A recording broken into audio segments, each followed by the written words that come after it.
What's up, guys? No, this is horrendous. How do people do this? Welcome to my winter 2026 new anime review. Yeah. I think there's about like 9 or 10, and these are just my honest reviews of what I've seen so far. Most of them are only like an episode or two, or maybe like 2 or 3 in.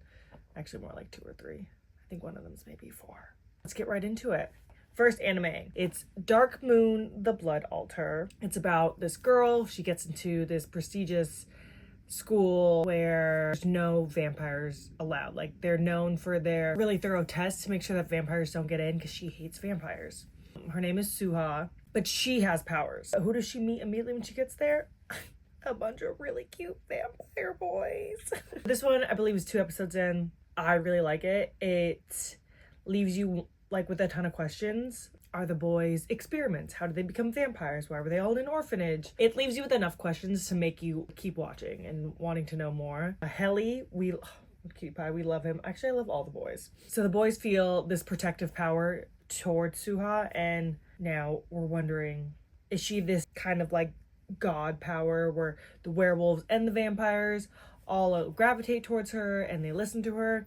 I don't know. This one I'm refusing to read because I have a really bad habit of reading things I get excited about. But this one gets an 8 out of 10. Next, we have Hana-Kimi. I didn't think that this one was gonna get me. The first episode was kind of cringy. I think I watched the first 3 episodes, and then the 4th one dropped. And the cliffhanger at the end of the 4th one, I binge read that manga. The last 3 days, I've read 20 volumes of Hana-Kimi. I finished it this morning at like 4 in the morning. It's so good, but I know this is about the anime. Mitsuki, she's from America, and she transfers to an all-boys academy because she sees Sano do the high jump and she's just enamored. So she wants to be as close to him as possible, but he goes to an all-boys academy, so she has to transfer where he is. They end up being roommates. She is klutzy, she's clueless, she's airheaded. In my opinion, she's terrible at hiding the fact that she's a girl. It's just really cute to watch it unfold. Watching her and Sano's relationship develop, it's adorable. It's frustrating and adorable. The manga is also good for me to read and spend my money on 20 volumes. All my money goes to manga these days. Please let me know if you'd like to donate to the cause. Thank you. I love the character development. I love Sano. I just love everybody. I love everybody as a character. They're so good. I went to go see. I was like, oh, is there a sequel? And I got so sad because the mangaka for Hana-Kimi passed away 2 years ago. And I was like 4 in the morning, I'm about to start crying because I was like, oh my God, she never got to see this. This is like her masterpiece, you know? I think that was her longest running manga that she did, and she never got to see it animated. So sad. So I hope she's watching from above because it's so good. I also, personally, I just love like the 90s, early 2000s romance style of anime. I'm gonna say the anime so far it's a 7.5. Don't get me started on the manga though. It's gonna be higher rating. Oh my God. In the Clear, Moonlit, Dusk.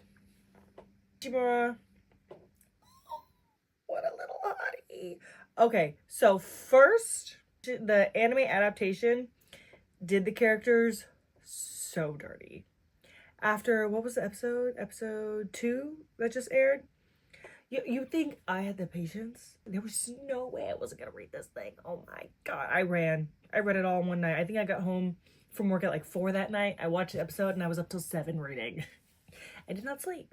Ichimura, please, for yourself, go look him up. Go look up his manga, or like his drawing in the manga, because he's so hot. They literally had to tone down his sexiness for the anime. It's insane. They're so much hotter in the manga. They're so much hotter. I think I saw somebody say when 2 people with no game get together, and I thought that was funny. It's adorable. I don't know what else to say. I love watching their personalities come out and their relationship develop.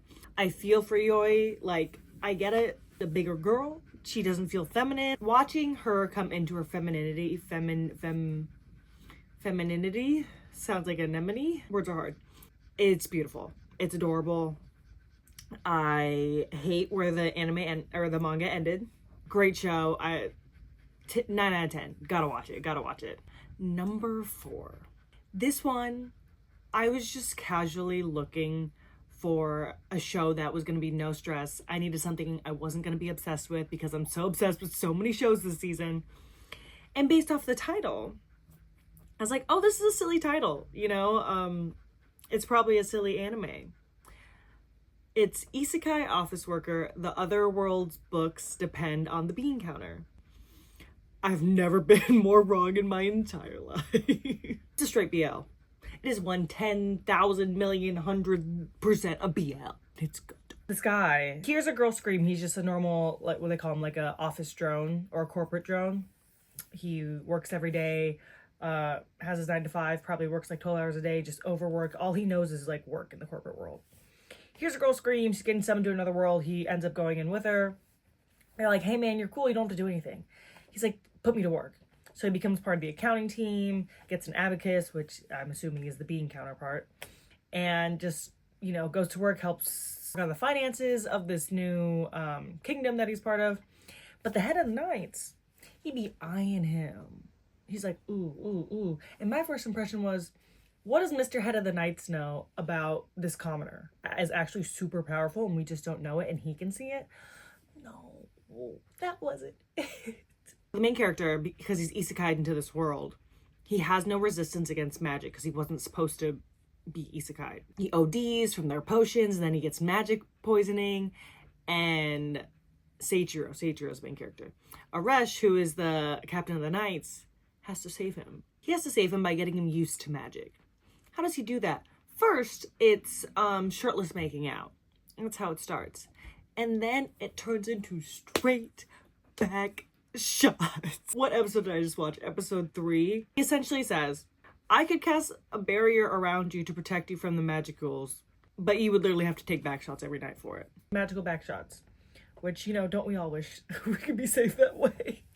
Maybe had I had a little more context, I may not love it as much as I do. But because no idea I was getting into a BL, and you guys know me, I love a BL. And if you follow me on TikTok or Instagram, you may have seen my mini review of this. It's so funny. I love that Mr. Captain of the Knights, Aresh, I like watching him fall in love because he's just this macho man, you know, he's the captain of the Holy Knights. 7 out of 10. I am obsessed, but I also know that it's, you know, it's not the best thing I've ever seen. It's 7 out of 10. After Isekai Office Worker, the bean counter one, didn't work out as just a chill, no stress, non-obsessive anime for me. Then I tried A Gentle Noble's Vacation Recommendation, right? Yeah. And I started watching this one and I was like, is this also a BL? I Googled it and it said it wasn't, but I'm not buying it. Not after the 3rd episode. Especially the way, what's his name? Stud? I don't even remember the noble's name. What is his name? It doesn't matter. The way that he's like, no, I like him. Leave him alone. And then the way, I think in the 2nd or 1st episode, when Gil puts him against the wall. And I'm like, you're telling me this isn't a BL? I don't buy it. All in all, I give that one probably like a 6 out of 10. It's okay. Sentenced to be a Hero. I feel like I might get a little hate for this review. But I also feel like my review is skewed because I saw so many creators post reviews after they watched the 1st episode.